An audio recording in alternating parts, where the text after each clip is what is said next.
The Council's miscalculation. The grand chamber of the Galactic Conclave sparkled with bioluminescent light, highlighting thousands of representatives from across the Milky Way. The massive hall, carved from a single asteroid and lined with quantum-stabilized force fields, housed species of every conceivable form.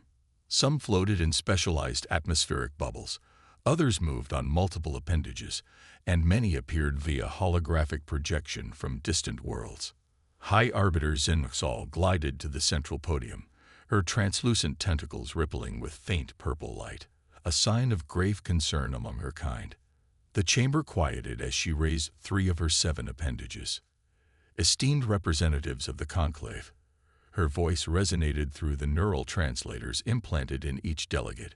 Our deep space monitoring network has detected troubling movement. The Vexari Dominion's 9th Armada has altered course.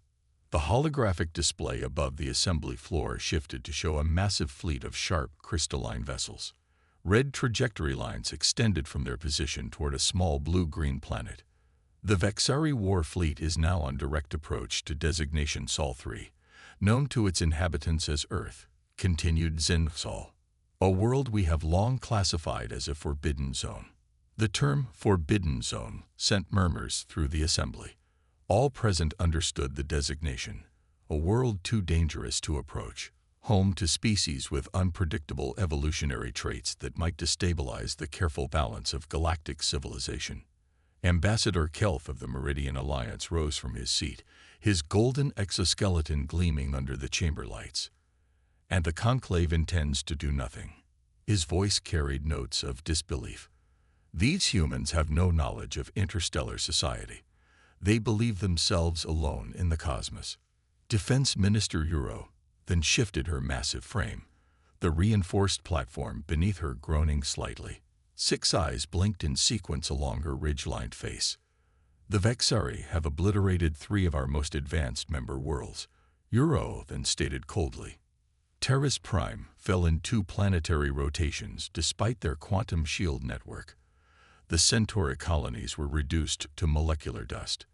What chance do primitive humans have with their chemical rockets and rudimentary nuclear devices? She projected a hologram showing Earth's meager defenses. Perhaps the Vexari will deplete resources there before turning back toward our core worlds. It would buy us precious time. This is unconscionable, protested Kelth, his antennae flattening against his head. We have observed these humans for centuries. Yes, they are fractious and unpredictable, but they have art, philosophy, and children who know nothing of galactic politics. We must warn them. Scientist observer Neri stepped forward, her holographic form shimmering slightly as she addressed the assembly. Our studies suggest humans possess unusual adaptability. While technologically primitive, they display remarkable psychological resilience and problem-solving capabilities beyond most known species. Irrelevant, snapped Uro then. Their most powerful weapons would barely affect Vexari crystal lattice hulls. They are divided by national boundaries and would fall before mounting any unified defense. From the humanitarian section, Representative Elio raised his voice. What of the Conclave Charter? Article 17 clearly mandates our obligation to warn pre-contact species of imminent extinction-level threats. Article 17 has exceptions for strategic necessity, countered Uro then. The Vexari cannot know we are monitoring their movements. A warning to Earth would reveal our intelligence network and endanger countless other worlds. Elder Moxtai, whose species communicated through color patterns rippling across their gelatinous bodies, flashed concerned blues and reds. The translation system conveyed their thoughts. Perhaps we underestimate these humans. Our limited interactions suggest they respond to threats in ways our models cannot predict. Unpredictable does not mean capable, said Uro then. Our simulations give them a survival probability of less than 0.4%. High Arbiter Zinxal raised her appendages again, calling for order. The Strategic Council has already voted on this matter. 7-2 against intervention. Kelth stepped forward, breaking protocol. Then the Strategic Council commits a terrible error. We watched the Farans perish rather than reveal ourselves, and now their entire civilization exists only in our archives. Must we repeat such moral failure? The situations are not comparable, Zinfsal responded firmly. The Farans faced a natural disaster. Humans faced the Vexari, who would detect any rescue attempt and follow our ships back to populated systems. On the display above, the red trajectory lines pulsed as they approached the Sol system. Earth, a small blue dot, seemed insignificant against the Armada's might. What of limited contact? Suggested Neri. A single automated beacon with basic defense schematics. Uro then shook her massive head. The Vexari monitor all frequencies during approach to conquest targets. They would detect any transmission. The chamber grew quiet as the reality settled in. Earth would face the Vexari alone, unaware until alien ships appeared in their skies. I move that we at least maintain observation, Kelth said finally, accepting defeat but unwilling to abandon humanity entirely. We should witness what happens. We owe them that much. Zinfsal nodded slowly.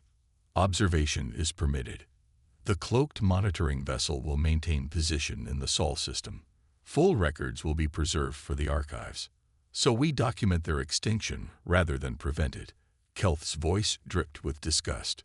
The motion for intervention is denied, Zinfsal declared, ignoring his remark. We will observe only. May whatever gods they worship have mercy on these humans.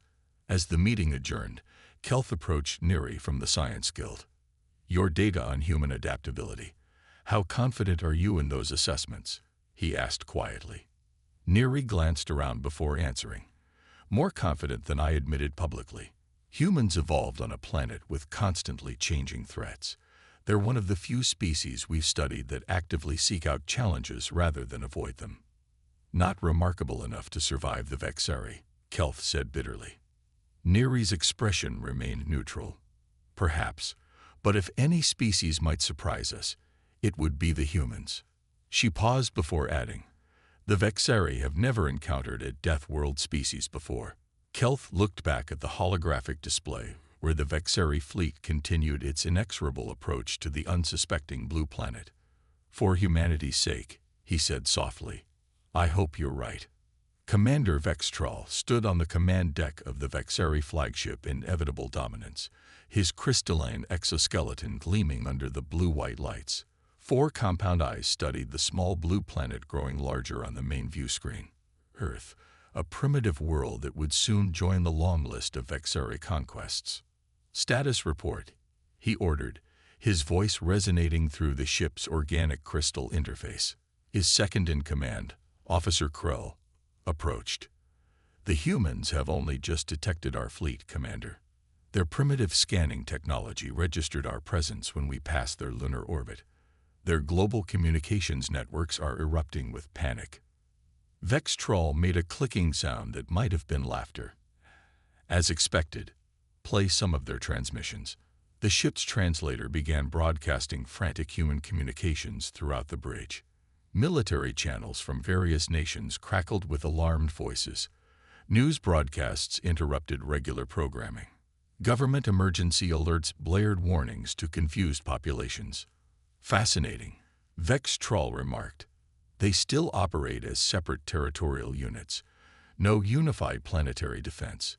He turned to his weapons officer. How long until optimal firing position? 3 minutes to optimal range, Commander. Vextral nodded and walked to the tactical display. The holographic map showed Earth's surface with key military installations highlighted in red, missile silos, Air Force bases, naval fleets, command centers, all identified during months of covert surveillance. The Galactic Conclave believes these humans are dangerous, Vextral told his bridge crew. They label Earth a forbidden zone and humans as unpredictable. Yet look how primitive they remain. He gestured at the planet. No orbital defenses, no energy weapons. Their most powerful bombs would barely scratch our hull plating. Officer Krell approached carefully. Intelligence suggests they are unusually adaptable, Commander. Perhaps caution. Caution. Vex Troll interrupted sharply. We conquered the Meson in 6 days, and they had planetary shields. These humans still burn fossil fuels. He turned back to the view screen. They will make excellent labor stock once subdued. Begin the bombardment. Target their military installations first. Yes, Commander. Bombardment commencing. The Vexari ships positioned themselves strategically around the planet. Brilliant green energy beams stabbed downward through Earth's atmosphere. Where they touched, destruction followed. Colonel Maya Santos crouched behind the remnants of what had been NORAD headquarters. Dust coated her uniform and face. 6 hours earlier, she had been conducting a routine intelligence briefing. Now the world had changed forever. The sky above Colorado burned orange and black. Alien ships, massive and angular, hung in the air like deadly crystalline daggers. Their weapons had destroyed most of America's military command structure in the first wave. Similar reports came in from across the globe before communications began failing. Status report, Santos called to her communications officer. Lieutenant Rodriguez crawled over, keeping low as another explosion rocked the area. Ma'am, we've lost contact with Central Command. Most of our Air Force was destroyed in the initial attack. Santos nodded grimly. And the alien craft that went down near the reservoir. Scout team reports it's mostly intact.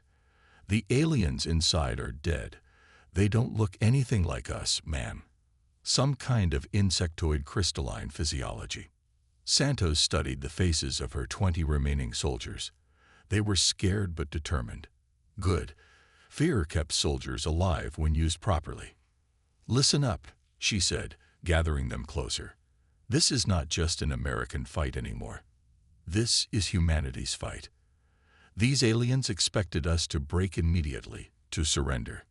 She pointed toward the crashed alien craft barely visible through the smoke half a kilometer away. That ship contains technology we need.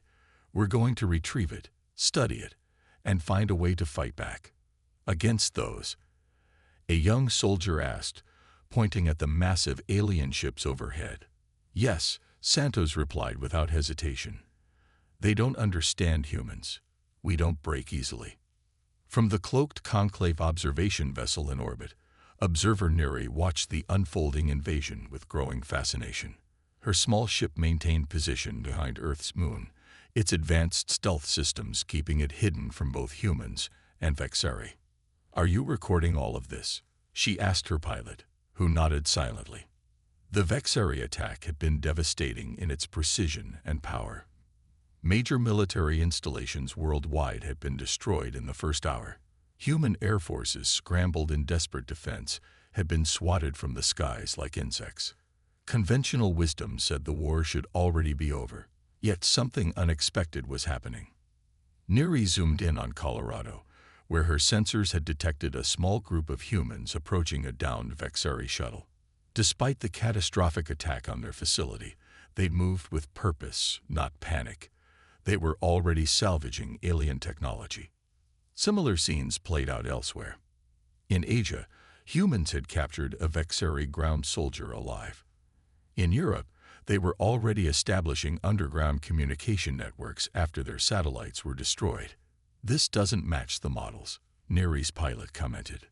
The models didn't account for their psychology, she replied, initiating a secure transmission to the Galactic Conclave. Her report would be brief but significant.